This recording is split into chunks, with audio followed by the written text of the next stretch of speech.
that's where he was during the race, and he felt so badly, not just for the runners, but for the people of Boston, for the news that had quickly spread throughout this city, for all these runners who were literally, they were stalemated along the route and told to stop because this race was over. Yeah. I'm going to let you go there. Thanks a lot for helping us out. We got a couple of other people who are on the scene. George Scoville, block away from the finish line when the blast went off. Chris Cassidy, Boston Herald reporter, was running in the marathon when he saw the explosions. Chris, let's start with you. Just describe for the folks watching around the world what you saw and what happened to you. Sure, I just passed the 26-mile marker at about 0.2 miles away. I heard what sounded like cannon fire and saw gray and white smoke right around the finish line. I immediately thought it was just a prank. I didn't think it was a big deal. A couple of seconds later, behind me, I heard another explosion, and at that point, I knew that there was something that appeared to be organized. You could see that there were casualties. There was a trash barrel that had just been blown apart, and it was a pretty serious scene. And at that point, we didn't know if there was going to be another one or not. So I think a lot of runners and spectators were very nervous at that point. Did you stop your running as soon as you heard the explosion? Did you stop in your tracks? When I heard the first one, again, I thought it was a prank. I kept going. I didn't realize what it was. When I heard the second one, that one really rattled me, and everyone just stopped right where they were. I saw runners, high jump, railings to get over to where the crowd was. It was amazing. They had just run 26 miles to be able to do that. The people, I think, just kind of scattered where they were. And as you said before, everything just stopped. No matter where you were on the course, everything just came to a halt. Okay, now I want to identify you correctly. I said Boston Herald. Is it Boston Globe that you work for, or the Herald? No, I work for the Boston Herald. Okay, because we have Boston Globe up on the screen there. I work for the Herald, too. They carry my column. So you guys, I know you guys very well. I am for decades. As a newspaper reporter, when you realized that this was a huge story, did you kick in? Did you start reporting? Did you call the paper? What did you do?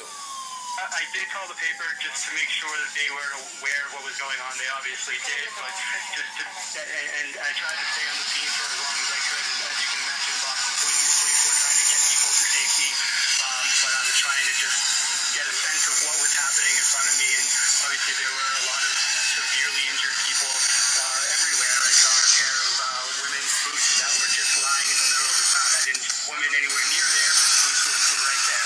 And there were just a lot of casualties. It was really bad. Did you see the people who were hurt? I did. I was pretty close to the second explosion, and it was bad. I saw some graphic stuff. I think that area of the finish line is so incredibly crowded that anything like that, there's going to be a lot of people standing around, and no matter what, there's a lot of people that are in that area. All right, Chris, we appreciate you taking the time tonight. And let's go to George Scoville, who was at a block away from the finish line when the explosions began. You saw there, George. Sure, I was in a department store. I was in the Lord and Taylor at Conference Plaza, and I heard the first explosion, and the building kind of shook, and there was some visible construction going on a nearby building, and I didn't think it was a prank. I thought it was like a...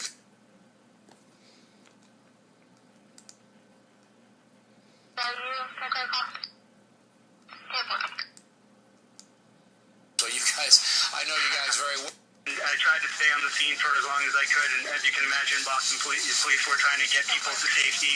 I did. I was pretty close to the second explosion. And I think that... I heard the first explosion, and the building kind of shook, and there was some visible construction. I heard a couple of other things, and so I went to Skybridge that connected the department store to the rest of Conference Plaza, and was looking down, and just, my first instinct was, is my family okay? My second, how can I help? Yeah, what the deuce is going on, I can imagine. George, we got to run because we have a press conference now about to begin. It's the FBI and local authorities in Boston. I'm going to make a couple of comments and then turn it over to Rick Delorier, who's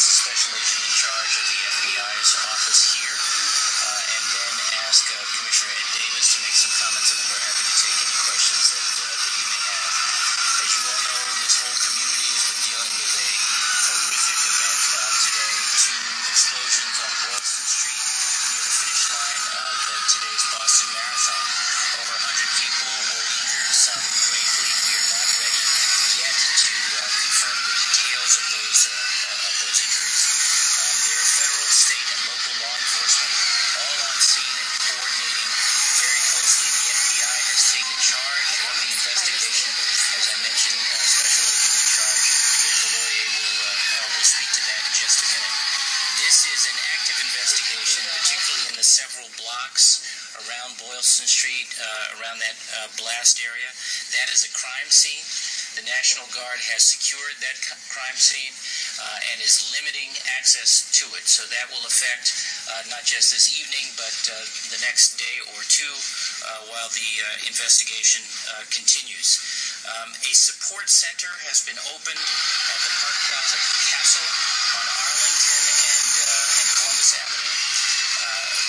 There were several runners who were unable to finish the race, as you may know, because the race was stopped at Mass Avenue right after the event. There are buses bringing those runners from various cities and towns along the route to that support station now, and families who have not had a chance yet to connect, or other friends and supporters who have not yet had a chance to connect with runners or who have other needs can check in there at the support center. The city, the mayor and his staff have made staff available at the support center to help meet people's needs. Otherwise, the city of Boston is open and will be open tomorrow, but it will not be business as usual. There will be a heightened law enforcement presence consistent with the severity and seriousness of the ongoing investigation. People should expect, those who are riding the T, that there will be random checks of backpacks and other parcels. And we just ask everyone to be patient with that inconvenience for the time being. It is for the public's safety. We're also asking that everyone be on a state of heightened vigilance. That is really required of everyone. Please report suspicious packages or parcels or suspicious activity to local law enforcement. I also want to say that there have been a number of stories I've heard this afternoon of residents in Boston and along the route in the cities and towns that the marathon passes through, of extraordinary kindness shown to runners and others, neighbors and visitors who are as shaken by this experience as we are. And we so appreciate those kindnesses and thank you for them. We're going to get through this. We do not have all the answers to all of your questions yet, not all of you here in the media or others around the Commonwealth, around the country or the world. But I can tell you from the President to the members of our congressional delegation, to many fellow governors who have called to check in, to all of the leaders in law enforcement here in the state, at the local level, and at the federal level, we are all coming together to do everything we can to get to the bottom of this. Turn the podium over now to Special Agent in Charge, Rick Delory. Thank you very much, Governor Patrick. The most important fact that I want to convey to everybody this evening, as already been mentioned by Governor Patrick, the FBI is taking the lead in this investigation. It is asserting federal jurisdiction. It will do so through the Boston Joint Terrorism Task Force, members of which are comprised by all the members of the law enforcement agencies here represented at the podium. This will be a combined federal, state, and local effort. It will be an ongoing investigation. It is a criminal investigation that has the potential, is a potential terrorist investigation. We're working diligently to gather information and gather all the facts and bring those who are responsible for this crime to justice as swiftly as possible. It is an ongoing investigation, as Governor Patrick mentioned. I'm not at liberty right now to go into details of that ongoing investigation, but echoing Governor Patrick's words, I encourage everyone to have a heightened state of vigilance here in the Boston area tonight and tomorrow as we move forward. I urge anybody who has any information pertaining to this crime to call 1-800-CALL-FBI. This is a tip line that we have set up, ready to receive tips that might come in or leads that might come in. FBI is bringing a substantial, very substantial federal resources to bear, along with our federal partners. ATF is well represented here. Gene Marquez from the Boston ATF office has been a key ally of ours. All the law enforcement agencies here will be bringing tremendous resources to bear. All federal resources that can be brought to bear will be brought up here to the Boston area. So that being said, I will turn it over now. I think U.S. Attorney Ortiz wanted to say a few words, and then we'll turn it over to Commissioner Davis. Yes, good evening. I just want to echo what the governor has said, and many others have.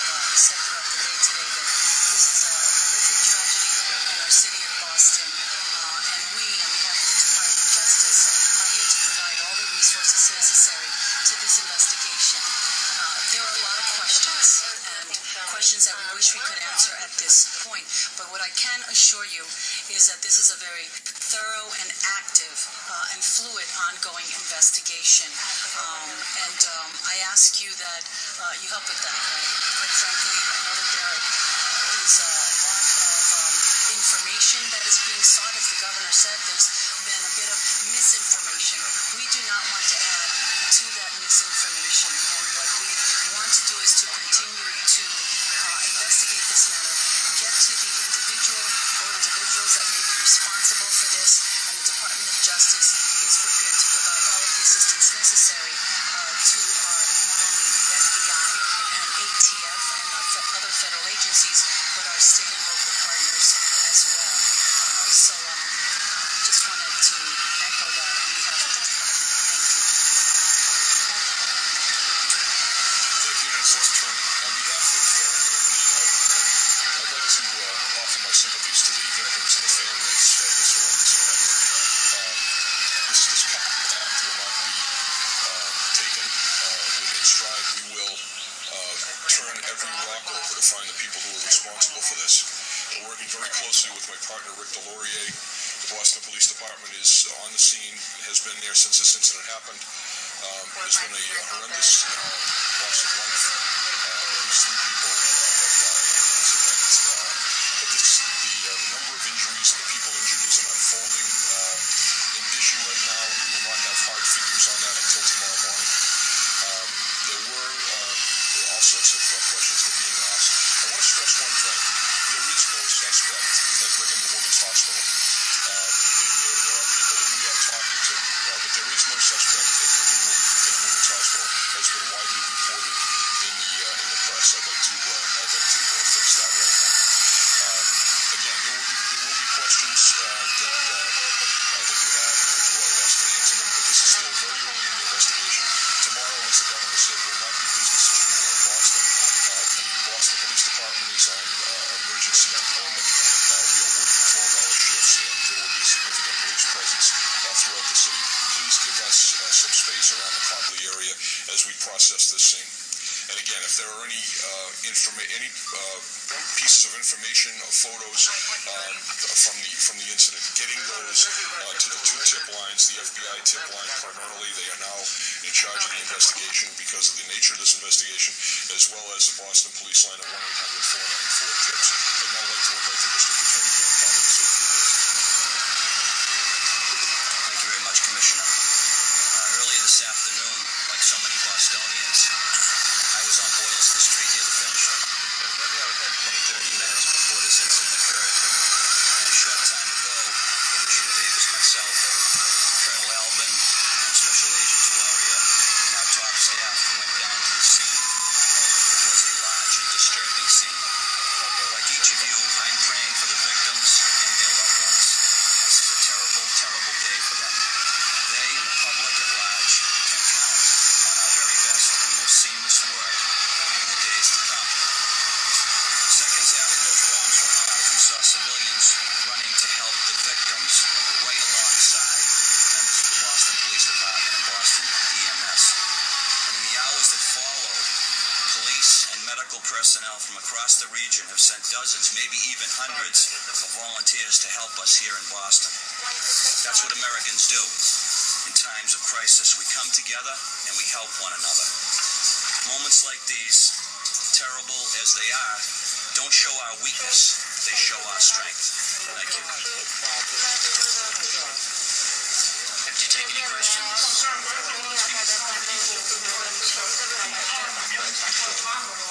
Is this another false flag stage attack to take out civil liberties and promote homeland security by sticking your hands on the things on the street? no. Next question.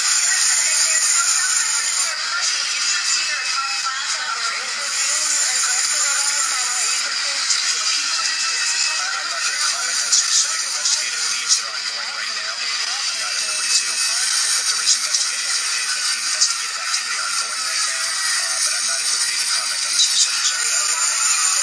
Again, it is a very active and fluid investigation at this time. All resources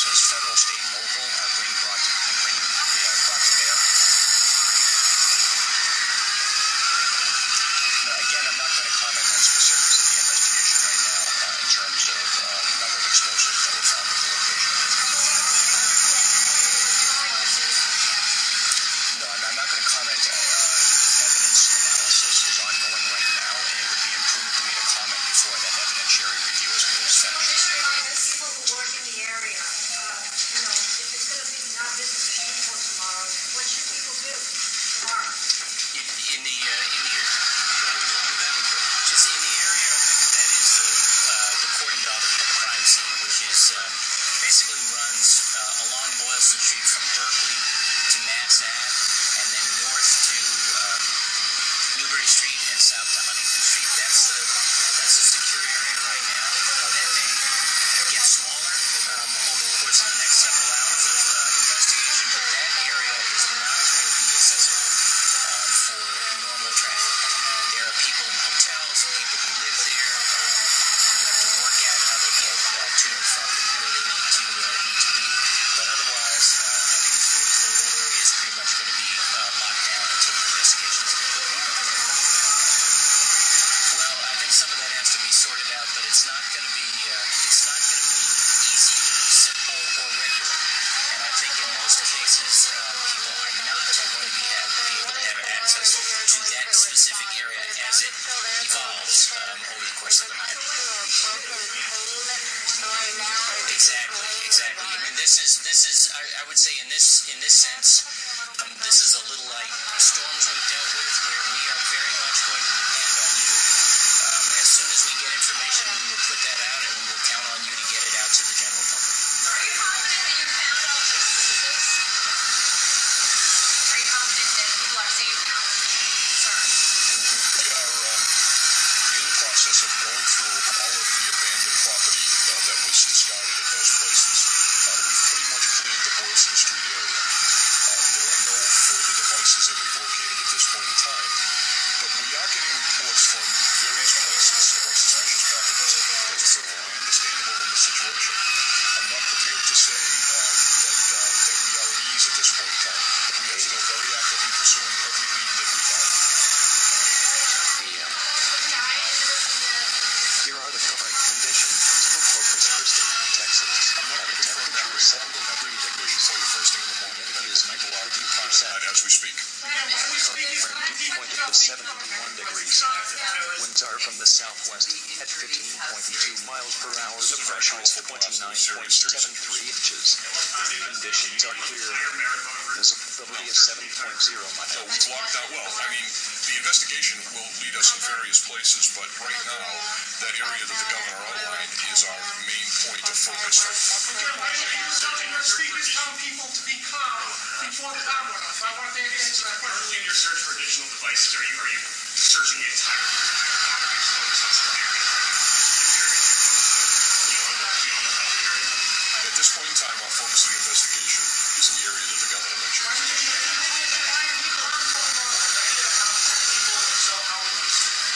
We're actually working very closely with the families right now.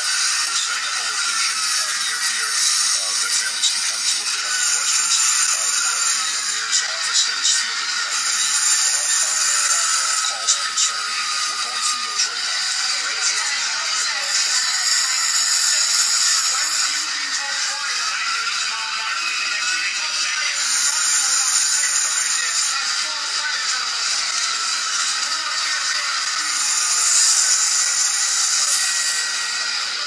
Today, Fox News will have a press conference.